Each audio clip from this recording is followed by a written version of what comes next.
faisons confiance.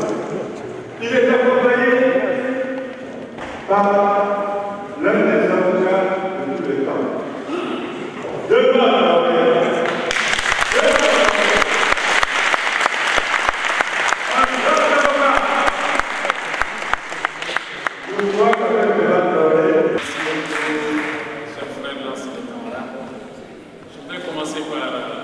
saluer les organisateurs de cette réunion.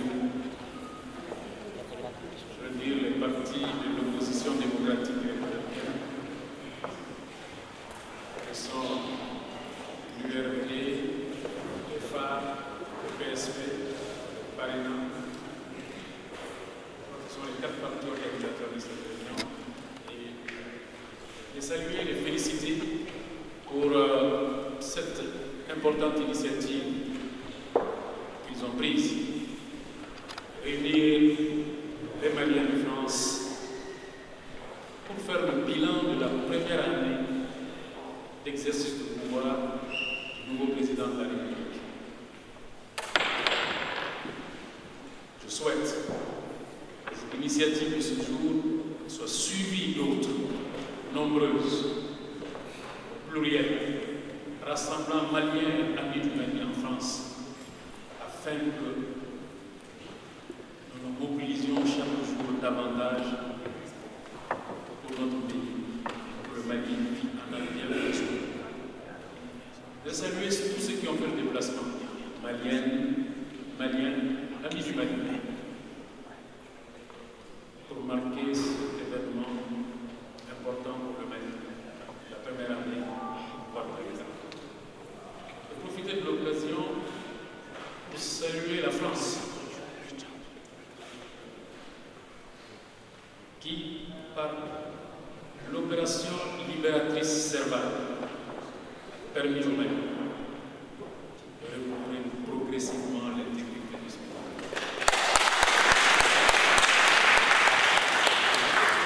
Nous, Maliens, nous ne devons jamais oublier dans la nuit du 10 au 11 janvier 2013, dans la nuit du 10 au 11 janvier 2013, quand on entendait un regroupement hétéroclite d'organisations putschistes était en train de perpétrer un coup d'État de prendre le pouvoir au profit des factions les plus extrémistes de la jeune société. Nous ne devons jamais oublier que sans l'intervention de la France, après le verrou de Colmar, c'est un boulevard qui était ouvert pour les terroristes, pour les djihadistes, pour s'emparer de la totalité de notre pays. Donc il faut saluer cette intervention française, saluer l'intervention africaine. En fait, c'est une intervention franco-africaine, parce que chacun sait le rôle important joué par les troupes tchadiennes dans l'Adra tout le long du mois de janvier et du mois de février.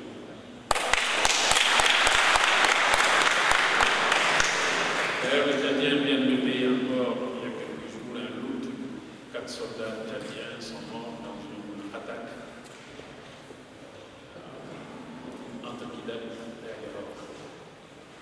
C'est-il que nous avons bénéficié de la solidarité du monde entier, de toute l'Afrique, de l'Europe, pour que le Mali soit là où nous devons parler. Après avoir dit cela, je dis que l'année qui vient de s'achever, le 12 premiers mois du mandat d'Ibeka, était malheureusement une année perdue pour le Mali. Une année où le Mali n'a été nulle part. Une année où le Mali a même reculé. Votre document parlait de régression. Et il n'est pas exagéré de dire que la situation du Mali aujourd'hui, en septembre 2014, est beaucoup plus grave qu'elle ne l'était en septembre 2013, quand le président prenait fonction. L'honorable le ministre Traoré vient décrire la situation comme elle était à la fin de la transition. Vous avez dit dans votre document que le président avait toutes les cartes en main conduire le pays hors de la crise. Et que malheureusement, il a gâché toutes ses cartes. C'est tellement vrai, c'est tellement exact. Souvenons-nous, son élection a suscité une immense espérance dans le pays. Il a été élu avec plus de 77% de voix. Large soutien de la population qui a cru qu'il était l'homme de la situation. Il était celui-là qui avait le profil pour sortir le Mali du précipice. Première carte. Deuxième carte en main. Avant même la validation des résultats par la Cour constitutionnelle, son challenger, Soumaïla Cissé, s'est rendu à son domicile avec son épouse et ses enfants pour le féliciter.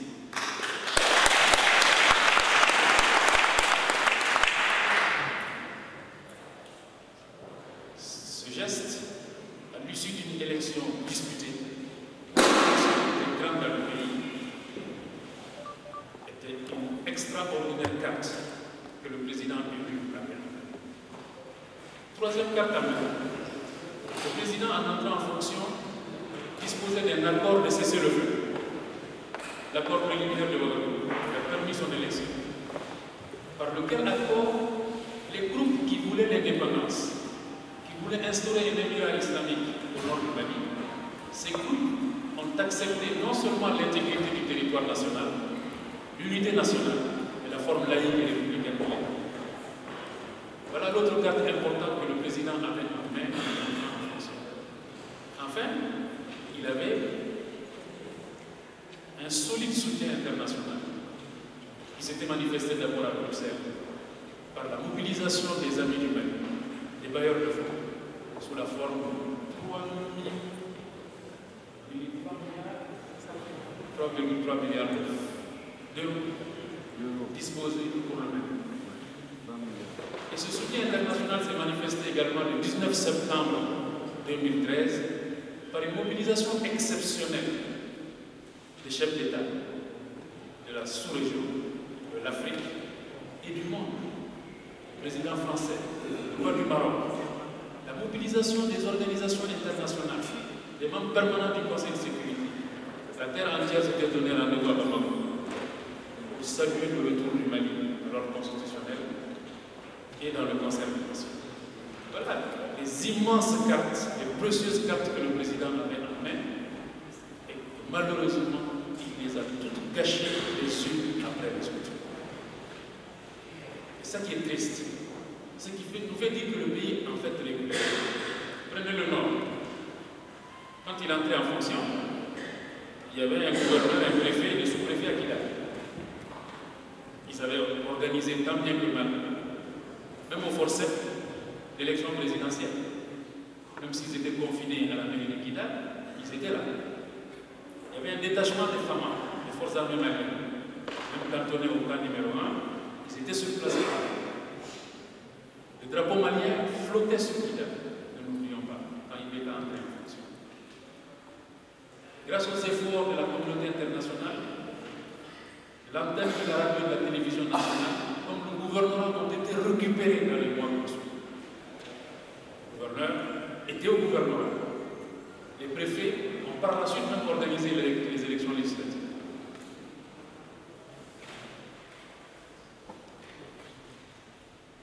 L'action éclairée du président et de son premier ministre a conduit à la perte non seulement de la région de Kidal, mais d'une bonne partie du Nord. Et votre document dit même une partie de la région de Djibouti. Parce qu'effectivement, des cercles comme Ténékou, il y a une instabilité, une insécurité extraordinaire qui fait que l'État n'a plus du tout d'autorité dans cette région. Voilà le résultat de la politique d'Ibeka pour ce qui concerne le Nord. À force de tergiversation, à force de tâtonnement, à force de déclarations contradictoires. Souvenez-vous, à peine élu, il a dit « je ne me laisserai pas trimballer ». Quelque temps après, il était à Caille, dans le cadre de l'OMS, il a dit « je ne laisserai aucun rebelle se glisser à mon niveau ». Il est venu à Paris ici, à la réunion africaine, franco-africaine sur la sécurité, il a dit « on m'oblige à négocier avec des rebelles, je ne le ferai pas ». La Commedia dell'arte a séduit. La Commedia dell'arte, c'est le côté bas. Donc lui ne veut pas danser le côté bas. Ça a séduit. Et il nous a dit, qu'il n'accepterait jamais de négocier tant qu'il ne déposerait pas les armes. Et enfin, qu'il y aurait des négociations nulle part ailleurs au Mali. Voilà les conditions que le président de la République du Mali a posées pour ce qui concerne le gouvernement.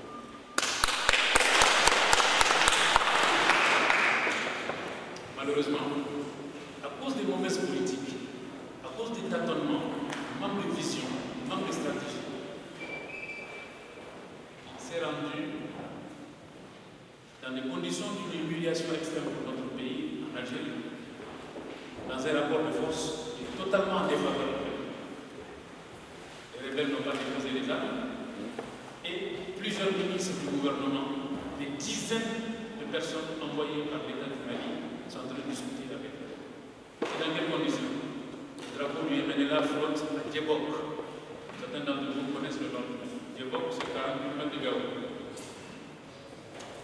Et les groupes rebelles sont aux environs de Ber, dans la région de Gao, pas loin de nous, dizaines de kilomètres. Menaka, Anderamboukan, Tidermen, Ineka sont totalement sous contrôle de MNLA qui a instauré l'administration. Kidal est géré par une comité de gestion composée des représentants des trois groupes qui ont pris le contrôle de la région de Kidal. Donc, les déclarations contradictoires, le tâtonnement, l'immobilisme, parce que pendant 7 à 8 mois, on n'a fait que parler, on n'a pas bougé. Tout cela nous a conduit à une politique aventuriste dont l'illustration a été la visite du Premier ministre à Kidal le 17 mai.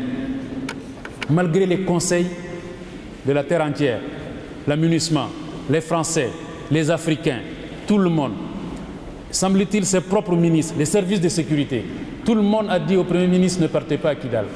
Il a tenu à partir. Et le résultat, ça a été l'humiliation de la nation, l'humiliation de l'armée. Voilà comment, un an après, nous sommes pour ce qui concerne le nord du pays. Le nord est en train de nous échapper chaque jour un peu plus à cause des mauvaises politiques menées pendant 12 mois par le président. Les conséquences des mauvaises politiques du président dans les autres domaines, notamment la gouvernance, c'est que nous avons eu droit à une nouvelle gouvernance totalement chaotique, marquée premièrement par l'intrusion sans précédent de la famille dans les affaires de l'État. Le président a déclaré hier soir sur l'ORTM que mes enfants, on lui parle des familles, c'est quoi? Son fils, qui l'empêche de se présenter, mais il n'y a pas que cela. Il s'agit de toutes les institutions de la République qui sont sous l'emprise de la famille du président. Il a oublié de parler du gouvernement, de ses beaux-frères, de ses neveux qui sont dans le gouvernement de la République. À quel titre? Dans l'état actuel du pays, dans les circonstances exceptionnellement graves que le pays traverse, il ne trouve pas mieux à faire que choisir dans son entourage immédiat, dans sa famille, dans les relations d'amitié de sa famille, pour pouvoir composer le gouvernement de la République.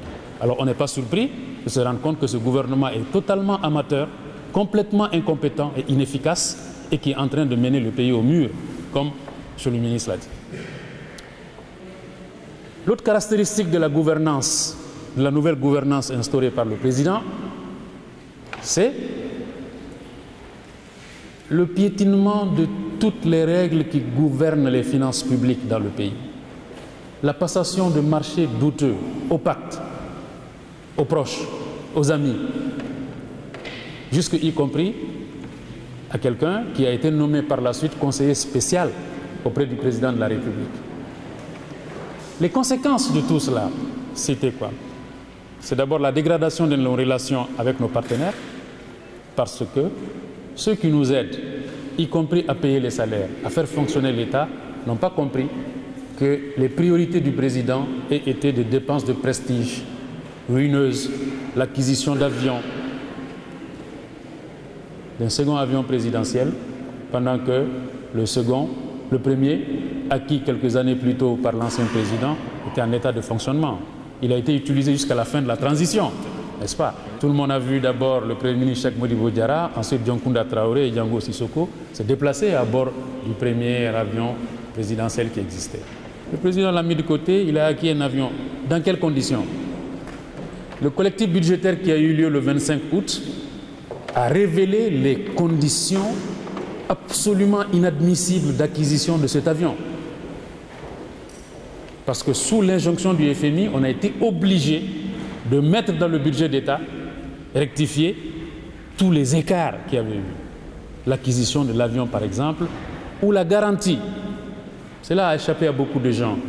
La garantie de 100 milliards apportée, garantie bancaire de 100 milliards apportée par l'État du Mali pour couvrir les opérations dans le cadre du contrat de gré à gré avec la société Biostar.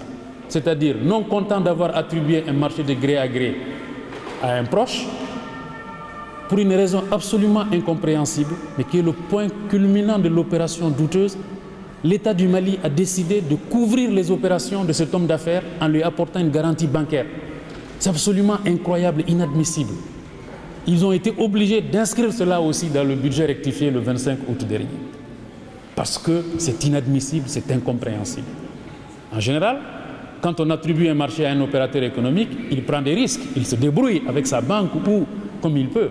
Mais dès là que l'État qui lui attribue un marché de gré à gré, sans concurrence, décide en même temps de couvrir ses activités, nous ne sommes pas très loin de l'opération douteuse. Et cette affaire était une opération douteuse. Mais au-dessus de tout cela, parce que c'est quand même plus de 150 milliards qui ont été gelés par les partenaires du Mali, le FMI, la Banque mondiale, l'Union européenne, les partenaires bilatéraux également, qui n'ont pas fait de communiqué pour annoncer qu'ils ont suspendu l'aide, mais qui l'ont suspendu parce qu'ils sont tenus par les règles du Fonds monétaire international de ne pas fournir l'aide budgétaire quand le FMI doute. Or, le FMI a accusé le gouvernement du Mali de malversation. Malversation, c'est rare, c'est quasiment unique que le FMI accuse un gouvernement de malversation. Et notre gouvernement aujourd'hui se débat pour expliquer pourquoi il a été conduit à faire ces malversations. C'est parce qu'on a piétiné toutes les règles qui gouvernent les finances publiques, parce qu'on considère le trésor public comme étant une propriété. Et il y a enfin la détérioration de l'image du Mali. La réputation internationale du Mali est totalement ruinée. La crédibilité extérieure du Mali est perdue. Notre pays n'est plus considéré à cause de cette mauvaise gestion, de cette gouvernance chaotique qui était en place depuis 12 mois. C'est pourquoi il me semble qu'un an après, au vu de ce bilan, qui est totalement inattendu, nul, à mon avis, même les plus pessimistes, n'aurait pu imaginer que le Mali serait là où nous sommes aujourd'hui, il y a un an, quand on a vu le monde entier à nos côtés. Il y avait des Africains qui sont venus, qui ont payé leurs billets, parce que le Mali c'est important pour eux, camarades, et comme d'autres Africains qui sont dans cette salle. Pour eux, le Mali c'est important pour eux, qui ont pris leurs billets, qui sont allés à Bamako, ils voulaient être les témoins oculaires du retour du Mali. Et aujourd'hui, ils sont tous déçus. Ils sont déçus, comme beaucoup d'autres Maliens sont déçus. Ceux qui, beaucoup, c'est la majorité de ceux qui ont apporté leur suffrage pour permettre l'élection du président qui sont aujourd'hui déçus au Mali. Vous êtes ici, dans l'immigration, en France, vous savez combien les Maliens de France sont également déçus. Alors nous sommes confrontés à cela. Vous dites, il faut apporter des réponses parce que ça ne peut pas continuer. Bien entendu, ça ne peut pas continuer. Ça, c'est la première année.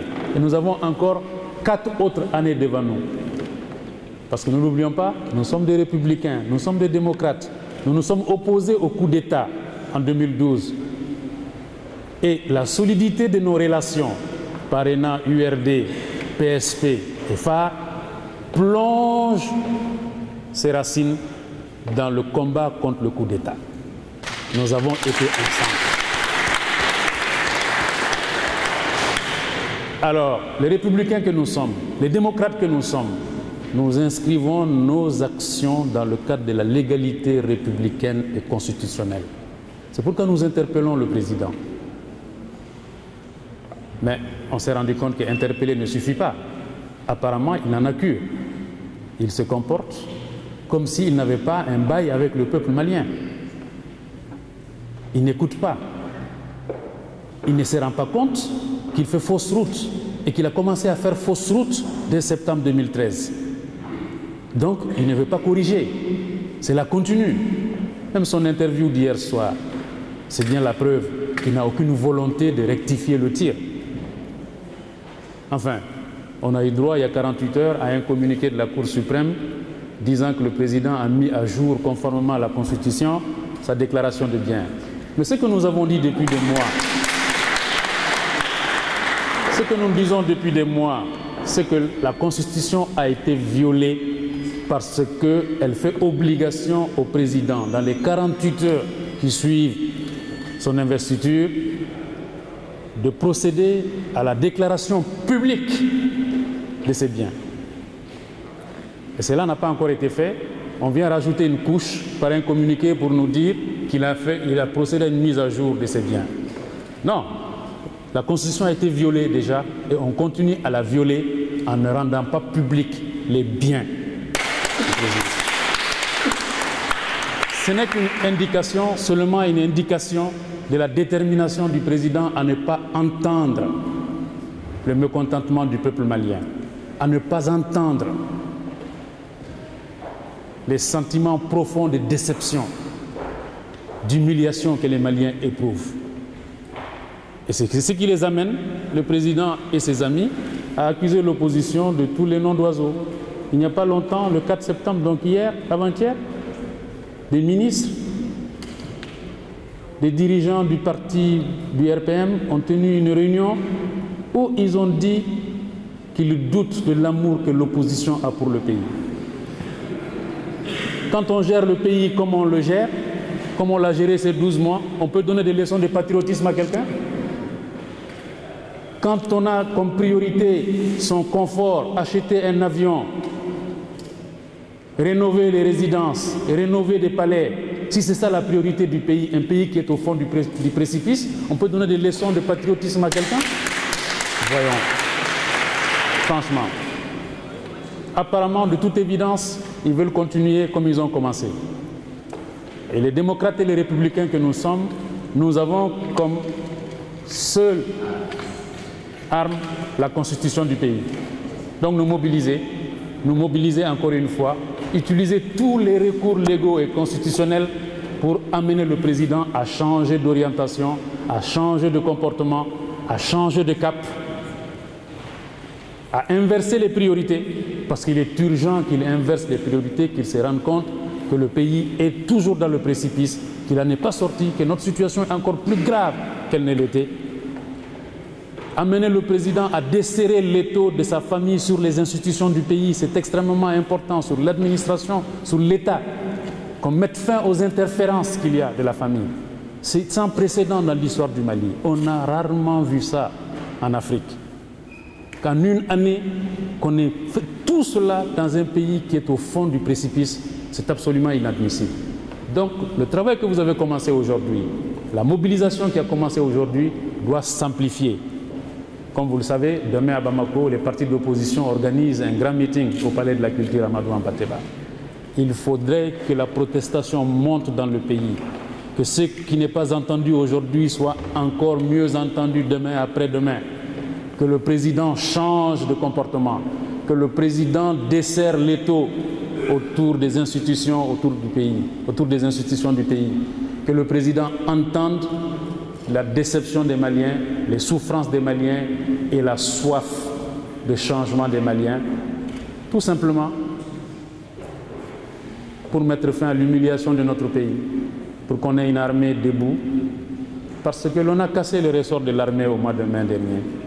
Et surtout, après avoir couvert l'aventure de Kidal le 21 mai, que les autorités politiques viennent nous dire qu'ils n'ont pas donné d'ordre, comme si les coups de feu sont partis tout seuls, comme si les militaires se sont levés pour partir tout seuls, c'est absolument inadmissible. Ce pays a besoin d'une armée, ce pays a besoin d'un État debout, ce pays a besoin d'une autre gouvernance que celle que nous avons vue jusqu'ici. Nous avons besoin d'une gouvernance moderne, prévisible, qui respecte les règles de l'État de droit. C'est à cette condition-là que nous pourrons poser les jalons du relèvement du Mali, du redressement du Mali. Sans cela, ce qu'on a vu depuis 12 mois ne nous permet pas du tout de dire que le Mali est de retour. L'honneur du Mali, la dignité du Mali exige que ceux qui ont le pouvoir d'État aujourd'hui se ressaisissent et qu'ils prennent le bon chemin, qu'ils entendent nos protestations, qu'ils entendent nos critiques. Ce que vous avez continué, vous devez l'amplifier, vous devez le généraliser en rapport avec d'autres, dans d'autres pays, afin que le président l'entende. Je vous remercie beaucoup. Parce que l'aspect le plus important sur lequel les Maliens se sont appuyés lors de ces élections, c'est l'aspect sécuritaire.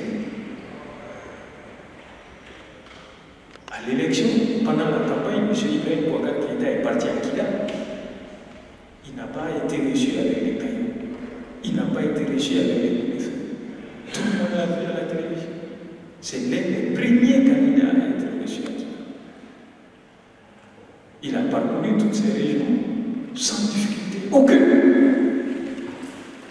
Ça voudrait dire que les accords ont produit leurs effets. Parce que ce sont ces accords qui ont permis aux belligérants, à ces groupes armés, d'arrêter les hostilités, de regagner la patrie, de reconnaître la République. C'était des avancées considérables. Aujourd'hui, qui sont tombés là. Ça fait mal. Quand on participe à la construction de tels joyaux et qu'on les voit s'effriter par le comportement des esprits humains, ça fait vraiment mal. Et surtout, au détriment de tout un peuple. De tout un peuple. C'est là le véritable problème. Pourquoi tout cela? Est-ce que M. Boubacar Keïta n'était pas préparé à assumer les fonctions du président de la République? Est-ce qu'il a voulu agir comme ça exprès pour nous plonger dans cette situation chaotique? Les actes qu'il pose tous les jours nous permettront de répondre à ces séries de questions. C'est pourquoi je tenterai de dire à mon camarade M. Koulibaly, des phares, la question pertinente qu'il a posée. Où est-ce que M. Ibrahim Boubacar Keïta veut nous amener? Notre but, maintenant la question pour moi c'est de savoir, est-ce qu'il est conscient de cela? Est-ce qu'il est véritablement conscient que nous sommes en train d'aller trop loin? C'est pourquoi aujourd'hui, nous avons inscrit nos actes dans l'opposition. Dans l'opposition, pas pour le plaisir de nous opposer, mais pour nous opposer à toute dérive qui porte atteinte au ciment de notre nation. C'est ça le sens de l'opposition. Ibrahim Boubacar Keïta pour ne pas apprécier les actes qu'il pose. Tout ce qui nous unit, c'est le monde.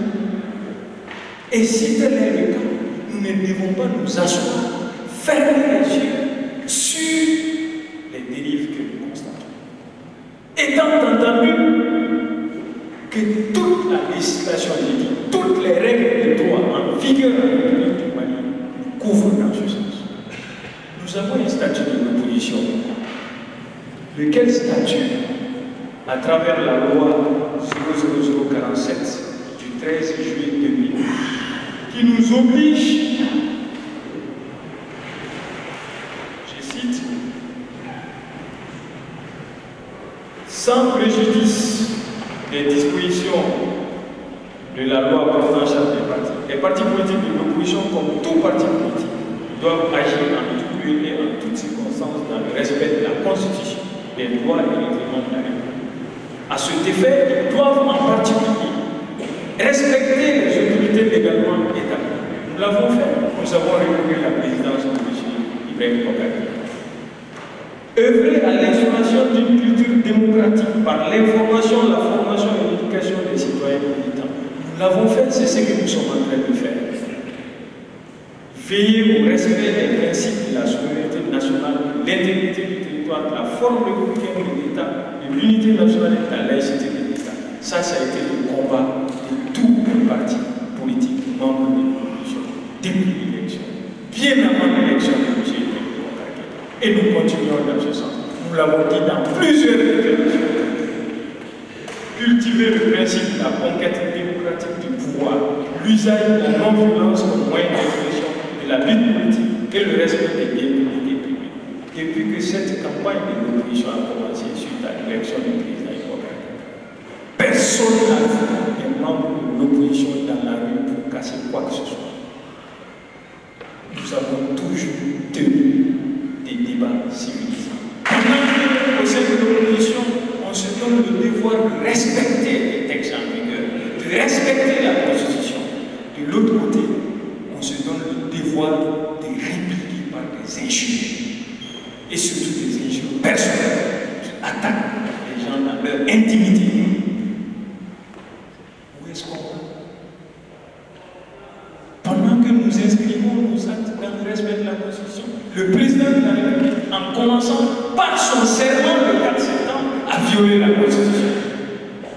Puisqu'il ne s'est pas engagé à respecter et à faire respecter la Constitution de la République.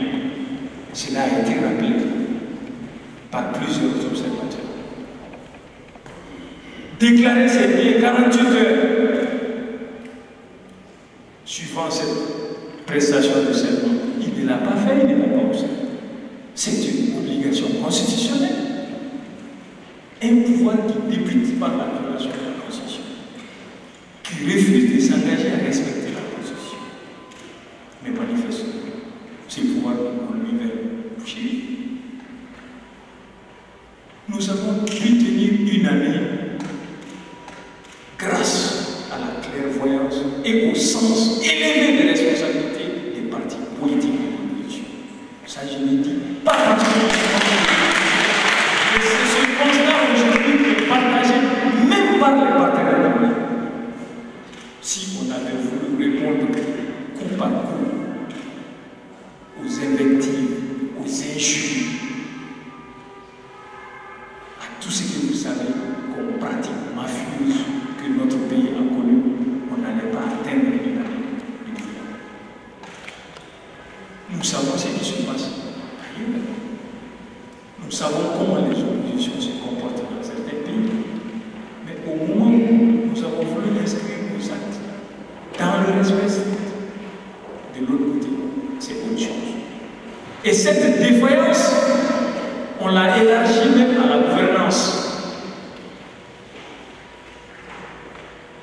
Le président, le ministre Tchébé viendra dans les détails de tout ce que vous avez connu comme dérive, l'histoire d'avion dans un pays où les gens peinent aujourd'hui